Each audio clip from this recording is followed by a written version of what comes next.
The river festival had always been the pride of our village. Drums echoed across the water, children danced barefoot in the sand, and families gathered under the moonlight to celebrate the blessings of the ancestors. But that night, something terrible happened that would change everything. Adanna stood at the edge of the crowd, her wrapper tied neatly around her waist, her eyes searching for her husband among the celebration. She had prepared his favorite meal and waited for him to join her, as he always did during festivals. But when she finally saw him, her heart shattered into pieces. There he was, Obi, her husband of 5 years, laughing loudly with another woman. The woman's hand rested on his arm, and he leaned close to whisper something that made her giggle. The entire village saw it. Whispers spread like wildfire, fingers pointed, eyes judged. Adanna stood frozen, humiliation burning through her chest. She wanted to run, to disappear, but her legs would not move. Then, from the corner of her eye, she noticed the wise elder staring directly at Obi. His face was grave, his lips moving in a whisper. He has opened a door he cannot close. Suddenly, the river went silent, not a ripple, not a sound. Adanna walked home alone that night, her heart heavy with shame. The path through the village felt longer than ever. Every step reminded her of the laughter, the whispers, the looks of pity from women who had once envied her marriage. She reached her small compound and sat outside under the stars, tears streaming down her face. She did not understand what she had done wrong. She had been a faithful wife, kind and hardworking. She cooked his meals, respected his family, and never raised her voice in anger. Yet tonight, he had disgraced her in front of everyone. As she wiped her tears, a small voice startled her. It was Nkechi, the neighbor's daughter, a quiet child of 7 who often played near their home. The girl stood in the shadows, her eyes wide and frightened. "Mama Adanna," the child whispered, "I saw something." Adanna looked up. "What did you see, little one?" Nkechi hesitated, then said, "A dark shadow was following Uncle Obi. It was angry, very angry." Before Adanna could respond, she heard footsteps. Obi had returned. He stormed past her without a word, grabbed his cloth, and left again into the night. Adanna's heart sank deeper. Obi moved quickly through the forest path, his breath heavy with frustration. He did not care about Adanna's tears. He did not care about the whispers. His mind was fixed on one thing, Chioma. Chioma was beautiful, bold, and everything Adanna was not. She made him feel powerful, important, like a man who deserved more than a quiet life with a simple wife. Tonight they had planned to meet in the forest clearing, far from the eyes of the village. When he arrived, Chioma was already waiting, her arms crossed and her expression sharp. "You were careless tonight," she said coldly. "Everyone saw us." Obi waved his hand dismissively. "Let them see. I am tired of pretending." Chioma stepped closer, her voice low and dangerous. "You promised me wealth, Obi. You promised me status. But if you cannot even control your own household, what use are you to me?" Obi felt anger rise in his chest. "I will handle Adanna. Do not worry." As they spoke, a strange wind began to circle the trees. The leaves rustled violently, though the night had been still before. Chioma suddenly shivered, her eyes darting around. "Do you feel that?" she whispered. Obi frowned. "Feel what?" "Eyes," she breathed. "Something is watching us."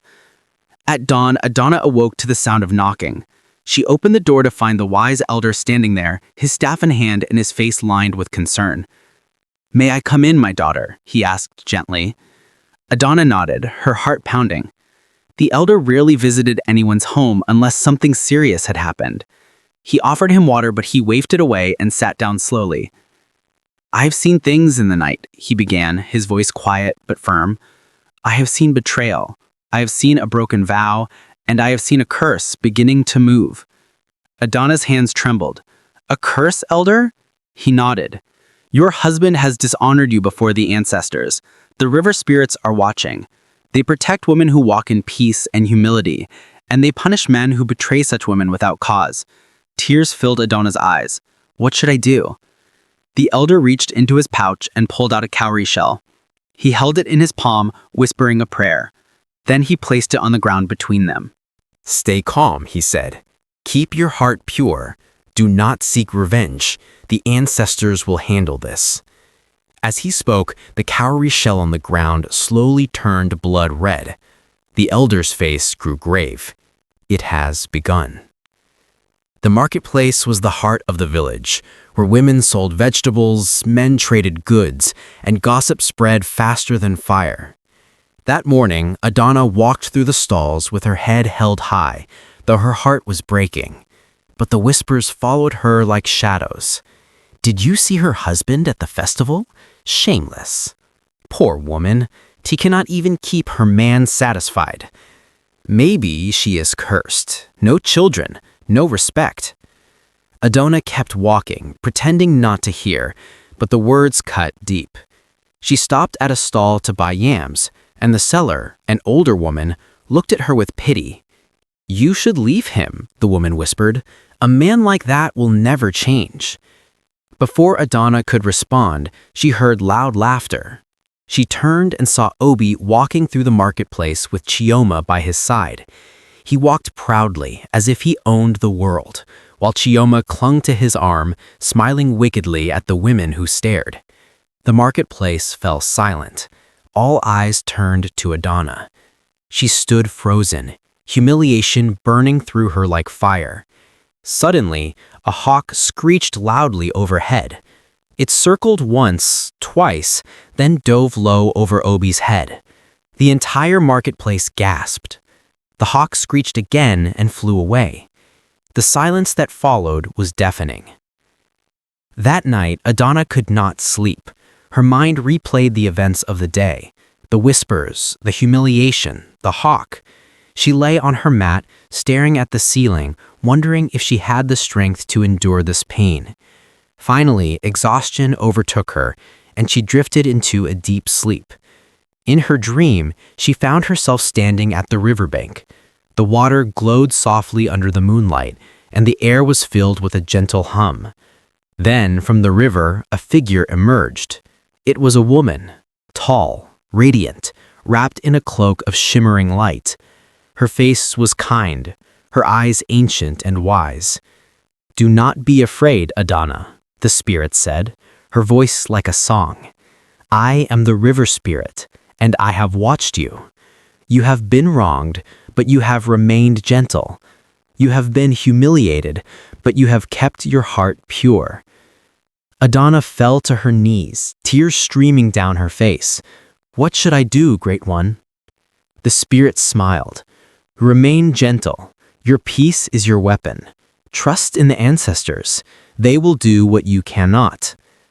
Before Adanna could speak again, the spirit wrapped the glowing cloak around her shoulders. Warmth filled her body, and she felt a strength she had never known. She awoke suddenly to the sound of drums. A midnight village meeting had been called. Chioma sat in her small room, braiding her hair and humming to herself. She felt victorious. Obi was hers now, and soon she would have everything she wanted. His wealth, his status, his name. Her friend Ngozi visited that evening, curiosity gleaming in her eyes. So, you have finally won him over, Ngozi asked, sitting beside her. Chioma smirked. Of course, Adanna is too weak to fight for him. She just cries and prays. But me, I know how to make a man feel like a king. Ngozi hesitated. But Chioma, what about love? Do you even care for him? Chioma laughed coldly. Love? Love is for fools. I want his wealth. I want his land. I want his influence in this village. Once I become his wife, I will control everything. Ngozi frowned. And what about Adanna? Chioma's eyes darkened. Adanna will be nothing. I will make sure of it. She leaned closer, her voice dropping to a whisper. In fact, I have a plan.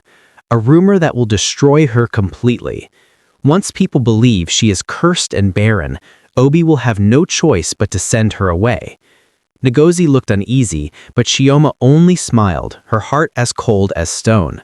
She did not know that her words had just sealed her fate. The rumor spread quickly. By the next morning, the entire village was whispering about Adanna. They say she is barren. They say she is cursed. No wonder her husband seeks comfort elsewhere. Adanna heard the whispers but said nothing. She went about her duties quietly, fetching water, preparing food, and tending to her small garden.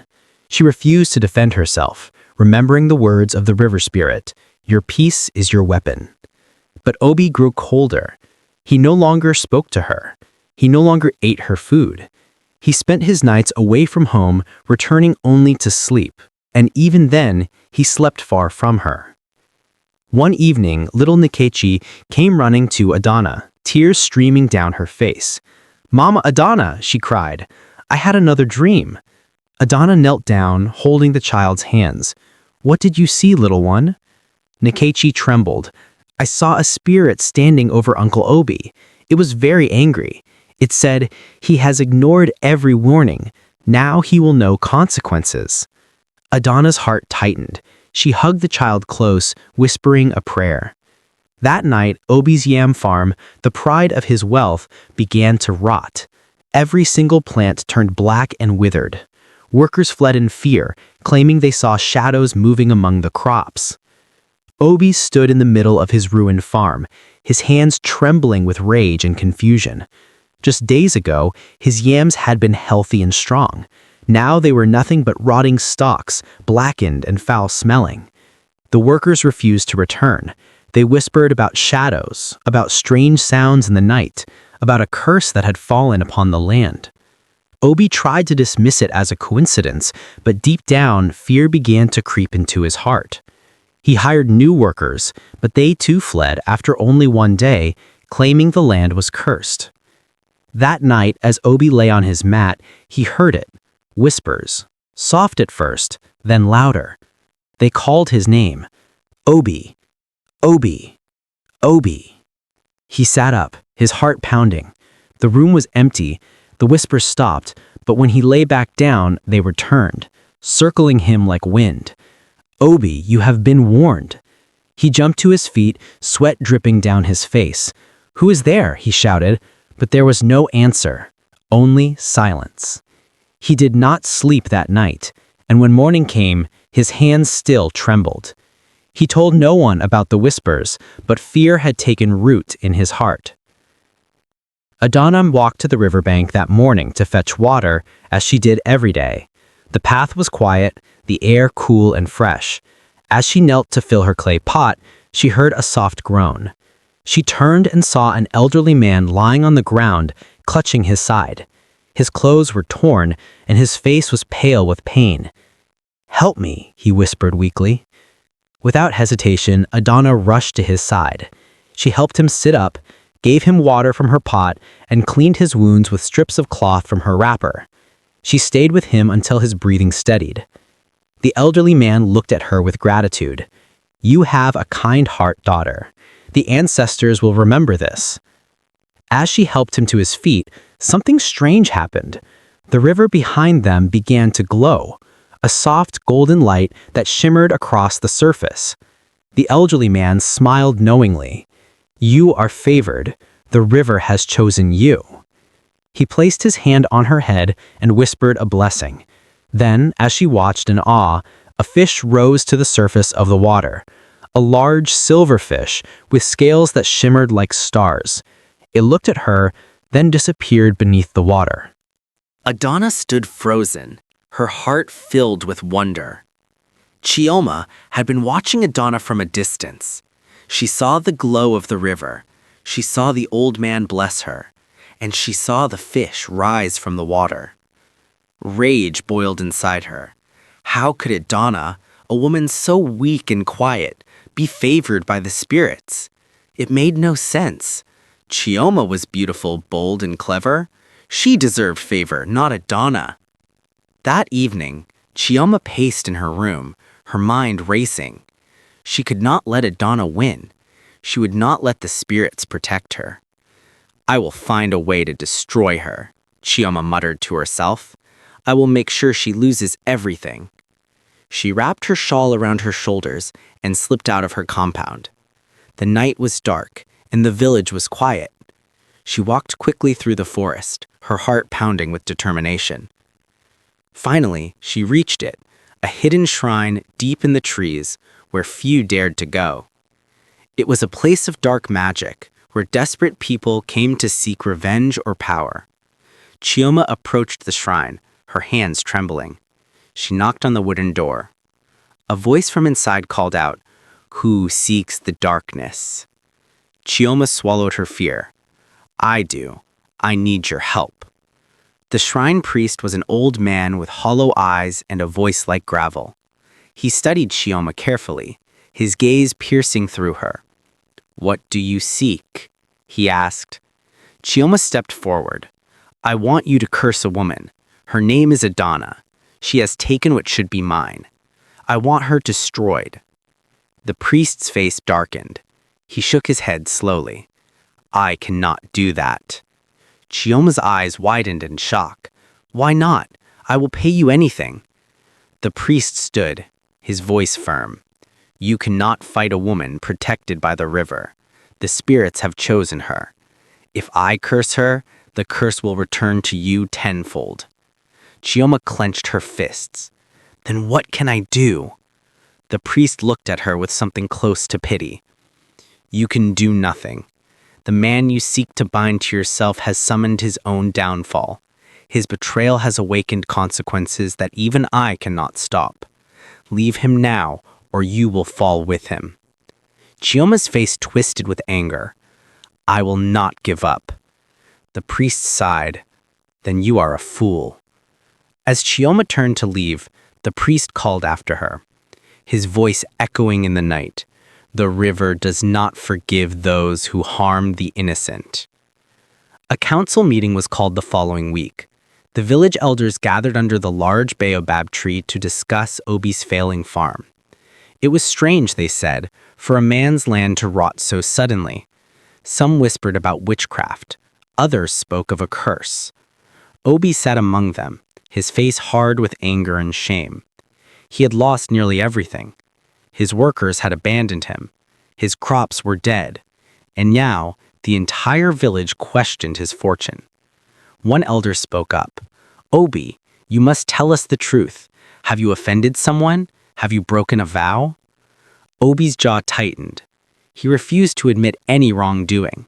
Instead, he pointed his finger at Adanna, who sat quietly at the edge of the gathering. "It is her," he said coldly. "She is the one who cursed me. She is jealous because I have found happiness elsewhere." Gasps filled the air. Adanna's eyes widened in shock, but she said nothing. The elders frowned. "Do you have proof of this?" Obi had none. He only had his pride and his lies. Before anyone could speak again, the sky, clear and blue just moments before, cracked with thunder. The sound was so loud that everyone jumped, but there was no rain, no storm, just thunder. The elders looked at one another, their faces grave. Something was very wrong. That night, Obi lay on his mat, exhausted and angry. He closed his eyes, desperate for sleep, but sleep brought no peace. In his dream, he found himself standing in darkness. The air was cold, and he could hear nothing but the sound of his own heartbeat. Then, from the shadows, a figure emerged, a tall man dressed in the robes of an ancestor, his eyes glowing like fire. "Obi," the ancestor said, his voice deep and commanding, "you have dishonored your wife. You have dishonored your vows. You have dishonored the spirits who watch over your lineage." Obi tried to speak, but no words came out. The ancestor stepped closer. "Your betrayal has awakened consequences. You were warned by the elder. You were warned by the child. You were warned by the signs. Yet you ignored them all." Obi fell to his knees, terror gripping his heart. "Return to truth," the ancestor said. "Confess your wrongs, make amends, or you will lose everything, your wealth, your name, your very soul." The ancestor's voice grew louder, echoing in Obi's ears. "Return to truth." Obi woke up screaming, his body drenched in sweat. His chest heaved as he looked around the empty room. It had felt so real. Outside, Chioma, who had been walking by his compound, heard his scream. Fear flickered in her eyes. Chioma began to distance herself from Obi. She no longer visited him as often. She no longer laughed at his jokes. She had seen his fear, his failing crops, and his crumbling reputation. He was no longer the powerful man she had desired. One evening as she walked through the village, she met another man, Emeka, a wealthy trader who had recently returned from the city. He was handsome, well-dressed, and successful. Chioma's eyes lit up with opportunity. She began to flirt with him, smiling sweetly and laughing at his stories. Emeka, flattered by her attention, invited her to his home. Chioma accepted eagerly, already planning her next move. Meanwhile, Obi, desperate for comfort, went to visit Chioma. But when he arrived at her compound, she was not there. A neighbor told him she had gone to see Emeka. Obi's heart sank. He felt a sharp pain in his chest. Betrayal. The very thing he had done to Adanna was now being done to him. He stumbled home, his mind reeling. For the first time, he understood what Adanna must have felt that night at the festival. The humiliation, the rejection, the pain. But instead of repenting, his pride turned the pain into anger. Obi's life began to fall apart rapidly. His debts piled up, traders refused to do business with him. Friends who once respected him now avoided him in the marketplace. His family, ashamed of his behavior, distanced themselves. His mother sent word that she would not visit his home until he made things right with Adanna. One desperate evening, Obi decided to visit the shrine to seek help. He walked through the forest, his heart heavy with fear and shame. When he reached the shrine, the priest stood at the door, blocking his path. "You cannot enter," the priest said firmly. Obi's eyes widened. "Please, I need help. I need you to lift this curse." The priest shook his head. "There is no curse to lift. You brought this upon yourself. Your actions opened this path. Only you can close it." "But how?" Obi cried. The priest looked at him with stern eyes. "Through humility, through truth, through sacrifice. Until you repair what you have broken, nothing will change." Obi turned away, his hands shaking. He had never felt so helpless. While Obi's life crumbled, Adanna's life began to change in unexpected ways. The women of the village who had once mocked her now began to respect her. They saw her kindness, her patience, and her quiet strength. One day, the village council approached her with a request. "Adanna," the head elder said, "we would like you to oversee the distribution of food and supplies to the widows and the elderly. You have shown great compassion, and we trust you." Adanna was surprised but honored. She accepted the role with humility, grateful for the opportunity to serve. As she walked home that evening, she felt a strange warmth around her, a protective presence. She glanced toward the river and saw the water glowing faintly in the evening light. That night, the river spirit appeared to her again in a dream. This time, the spirit's voice was stronger, more commanding. "You have passed the first test, Adanna. You did not seek revenge. You did not curse those who cursed you. You remained gentle. Now the ancestors will move on your behalf." Adanna bowed her head in gratitude. "Thank you, Great One." The spirit smiled. "Your story is not over. Trust the process." Broken and desperate, Obi finally swallowed his pride and went to see the wise elder. He found the old man sitting under a tree, carving wood with a small knife. "Elder," Obi said quietly, his voice hoarse, "I need your help." The elder looked up, his face unreadable. "Sit." Obi sat on the ground, his head bowed. "I have lost everything. My farm is dead. My wealth is gone. My friends have left me. Even the woman I thought loved me has abandoned me." The elder continued carving. "And what do you want me to do?" Obi's voice cracked. "I want you to help me. I want you to lift this curse." The elder set down his knife and looked Obi in the eyes. "There is no curse, Obi. There is only consequence. You betrayed a good woman. You dishonored your vows. You ignored every warning. Now you are reaping what you sowed. Tears filled Obi's eyes. What can I do? The elder's voice was firm, but not unkind. Redemption is not spoken, Obi. It is walked. If you want forgiveness, you must earn it, not with words, but with action. Obi nodded, his heart heavy. The elder reached into his pouch and pulled out a small cloth bundle. You must complete a task of humility. Serve the village quietly. Clean the pathways. Carry water for the elderly. Help those in need. Do this without complaint, without pride. Only then will the ancestors consider your repentance. Obi took the bundle, his hands trembling. I will do it. The next morning, Obi began his task.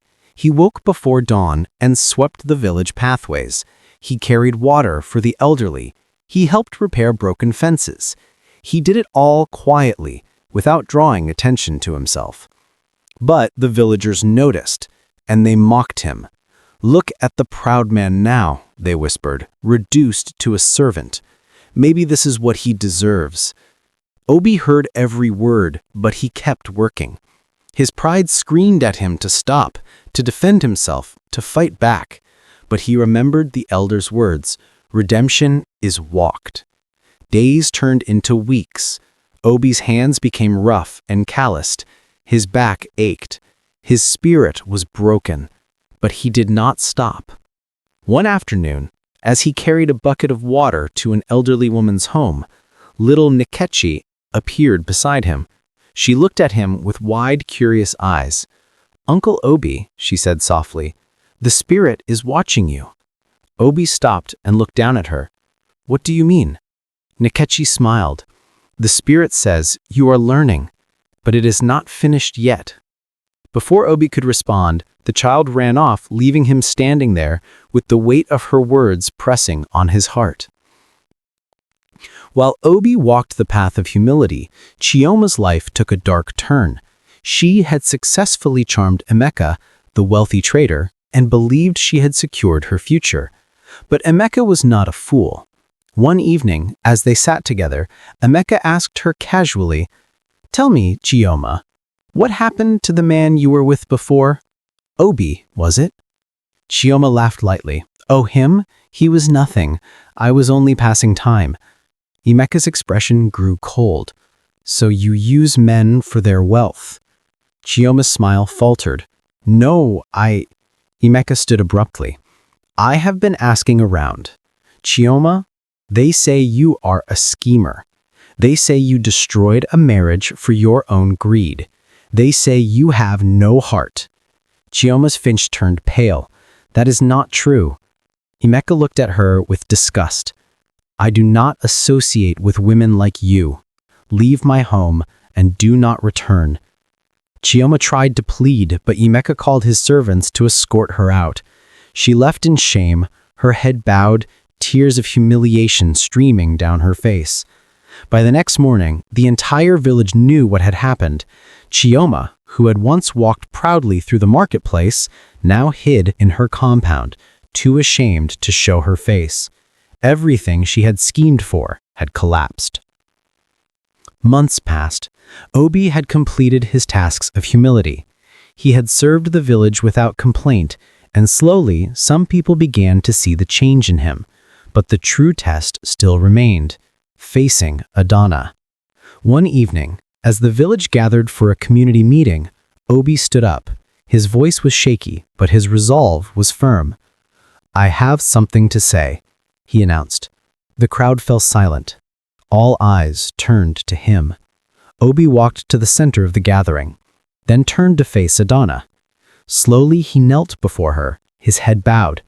"Adanna," he began, his voice breaking, "I have wronged you. I betrayed you. I humiliated you. I broke the vows I made before the ancestors. I was proud, selfish, and foolish." Tears streamed down his face. "I do not deserve your forgiveness, but I am asking for it. Not because I have suffered, but because I finally understand the pain I caused you." The village watched in stunned silence. Adanna stood still, her face unreadable. Her heart was a storm of emotions: pain, anger, sorrow, and something else she could not name. Obi remained on his knees, waiting. The silence stretched on, heavy and tense. Finally, Adanna spoke.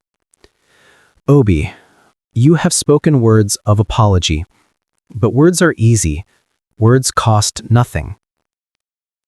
She stepped closer, looking down at him with steady eyes. "You humiliated me before this village. You broke my heart. You made me question my worth. And now you kneel before me and ask for forgiveness." Obi's head remained bowed.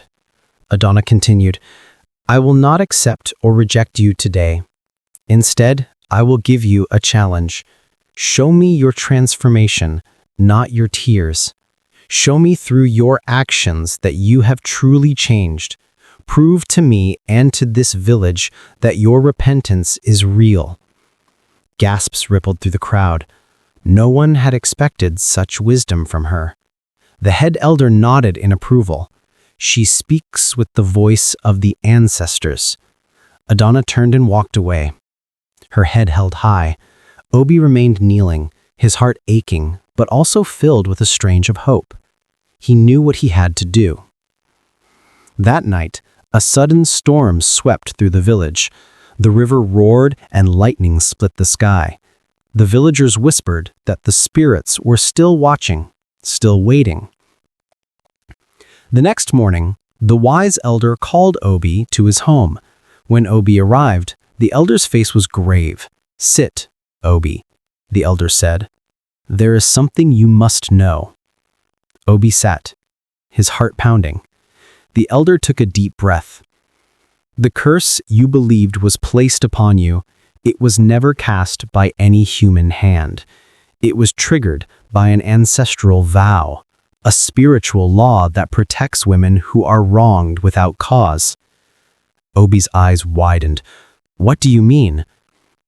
"Long ago, your ancestors made a vow to the river spirits. They promised that any man in your lineage who betrayed a peaceful, faithful wife would awaken a spiritual consequence. The spirits would take away his blessings until he made amends." Obi's hands trembled. "So everything that happened was your own doing," the elder finished. "You opened the door. You ignored every warning. Now you are reaping what you sowed." Tears filled Obi's eyes. "How do I close the door?" The elder leaned forward. "There is only one way. You must perform the ancestral ritual of restoration. It requires a sacrifice, not of blood, but of pride. You must give up everything you valued above your wife and dedicate yourself to truth and humility before the entire village and the river spirits." Obi swallowed hard. "I will do it." The day of the ritual arrived. The entire village gathered at the riverbank. Obi stood before them, dressed in simple white cloth, his face solemn and humble.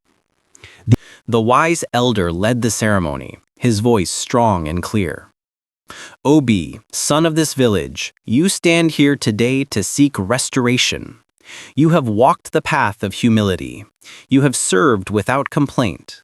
But now you must make the final sacrifice." Obi nodded. He had brought with him a bag containing the last of his wealth, money, jewelry, and land deeds. He knelt at the riverbank, and one by one poured them into the water. "I renounce my pride," he said aloud. "I renounce my greed. I renounce my betrayal. I dedicate my hands to truth, my heart to humility, and my life to restoration."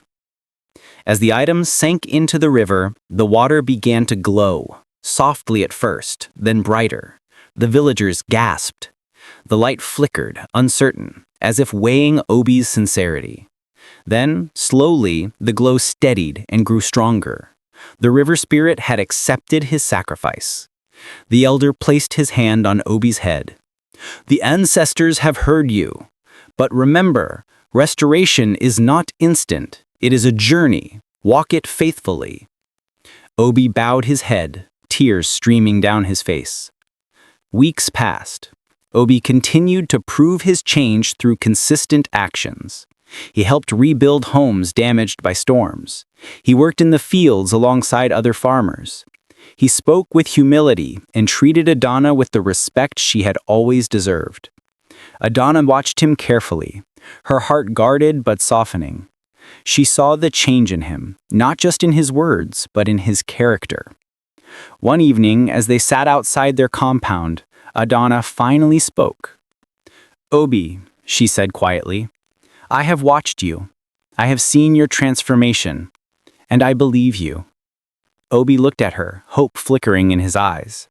Adanna continued, "I forgive you, not because you have suffered, but because you have proven that you are no longer the man who hurt me." Tears filled Obi's eyes. "Thank you, Adanna. I will spend the rest of my life earning your trust."